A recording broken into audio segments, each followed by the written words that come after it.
예, 안녕하세요. 두 가지 암을 극복해 나가고 있는 더블시킴이라고 합니다. 오늘은 암의 주범, 여러 가지 병의 주범으로 지목하고 있는 만성염증에 대해서 한번 살펴보고요. 그 만성염증이 결국 우리 피를 통해서 우리 혈관에 영향을 미치고 우리 장기에서 여러 가지 염증 반응을 일으키는데, 그럼 그 만성염증을 줄여주기 위해서 우리가 가장 기본적으로 해야 될 것, 즉 식품에 대해서 한번 알아보는 시간을 가지도록 하겠습니다.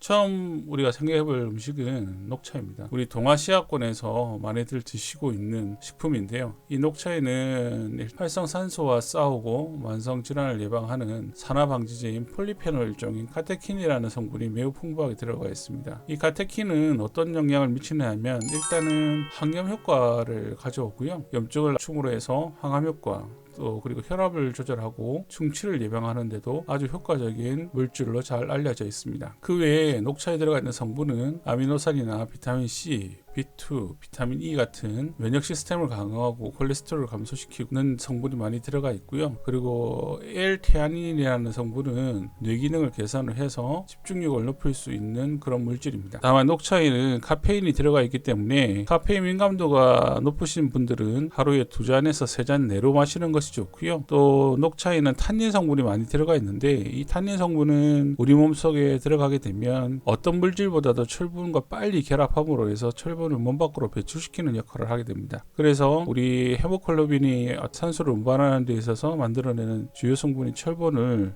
흡수를 방해시키기 때문에 빈혈을 일으킬 수가 있어서, 결국 여성분이라든가 또 자라는 성장기에 있는 청소년 같은 경우에는 탄닌 성분이 많이 들어가 있는 녹차는 피하는 것이 좋겠습니다. 녹차 추출물 EGCG라는 보조제가 있습니다. 이것은 카테킨을 위주로 뽑은 성분인데요. 아주 농축이 되어 있다 보니까 간독성을 가져올 수 있는 주요 보조제 중에 하나입니다. 그래서 적당량을 복용하시는 게 좋을 것 같습니다. 그럼 두 번째 물질을 살펴볼까요? 두 번째 물질은 등푸른 생선, 즉 오메가3입니다. 고등어, 연어에 풍부하게 오메가3가 들어가 있다고 지금 알려져 있잖아요. 그 오메가3 지방산 같은 경우에는 일단 염증 반응을 조절하는데 아주 필수적인 물질입니다. 그래서 오메가3 지방산 같은 경우에는 항염증 사이토카인을 생성을 활성화시켜서 염증을 기본적으로 생기지 않도록 차단하는 역할을 하고요. 그리고 염증 경로의 중에 핵심 인자인 NF-카밥이라는 물질을 억제를 시켜버립니다. 즉 1번, 2번을 통해서 염증 자체를 일어나지 않도록 하고 깔아앉히는 역할을 하고요. 또 아무래도 이게 지질로 이루어져 있기 때문에 혹시나 모르게 생겼을 염증 세포와 그 과정 속에서 만들어내는 찌꺼기 같은 것을 몸 밖으로 배출시키는 그런 작동을 하게 됩니다. 오메가3 지방산이 많은 음식은 무엇일까요? 첫 번째는 어류입니다. 동물성의 오메가3 지방산은 어류가 가장 대표적이고 유일하다고 할 수도 있습니다. 그래서 연어라든가 고등어라든가 정어리, 멸치 등이 EPA, DHA가 가장 풍부한 동물성 지방산으로 확인을 할 수가 있고요. 그 중에서 멸치나 정어리는 그 개체의 크기가 작아서 수은, 바닷속에서 연어나 고등어 같은 경우에는, 특히 참치 같은 경우에는 수은 중독에 대해서 위험성에서 말을 하잖아요. 그래서 정어리와 멸치 같은 경우에는 수은 중독에서 오히려 자연스러울 수가 있기 때문에 이런 어류 중심으로 만든 오메가3 지방산을 드시는 것이 좋겠습니다. 그리고 식물성 오메가3 지방산은 치아시드나 아마씨, 보드씨 등이 있는데요. 이게 ALA입니다. ALA 같은 경우에는 전구체 물질입니다. 따라서 직접적으로 EPA나 DH처럼 작동을 하지 못하고요. 전구체 물질로서만 존재하고, 이게 여러 과정, 4단계 내지 5단계 과정을 거쳐야지만 오메가3 지방산으로 바뀌어서 우리 몸에서 아까 말씀드린 염증을 낮추는 작용을 할 수가 있기 때문에, 들기름을 먹는다, 아마씨를 먹는다, 이런 것들은 결국은 변환 과정에서 변화가 안 일어날 수도 있습니다. 그래서 가급적이면 동물성 오메가3를 드시는 것이 좋고요. 아니면 식물성 오메가3를 드시고 그 전환 과정에서 충분히 전환이 될 수 있도록 또 다른 보조제, 비타민 B群이라든가 이런 보조제를 먹어 주셔야만 되는데, 제가 추천드리는 것은 오히려 그 작은 물고기로 이루어져 있고 순도가 높은 어류성 비타민 오메가3를 드시는 것을 권해드립니다. 그 다음 식품으로는 생강입니다. 생강은 아주 독특하고 특이한 물질을 포함하고 있는데요. 일단 진저로하고 쇼가올 성분을 포함하고 있습니다. 이것들은 생강에서만 볼 수 있는 성분이고요. 탁월한 항염 효과를 가지고 있습니다. 그래서 그 감기가 걸리거나 아니면 알레르기가 걸려서 여러 가지 이제 목이나 이런 것들이 부어오를 때 생강차를 마시면 가라앉는다고 여러 가지 한의학 자료에서 나와 있는데요. 알레르기나 염증에 의한 반응으로 부어오르는 것을 가라앉히는 데에서는 생강이 아주 효과적입니다. 그리고 생강은 음식을 조리거나 굽거나 튀길 때 겉들을 먹으셔도 되고요. 생강차를 통해서 마시는 것도 좋은 방법입니다.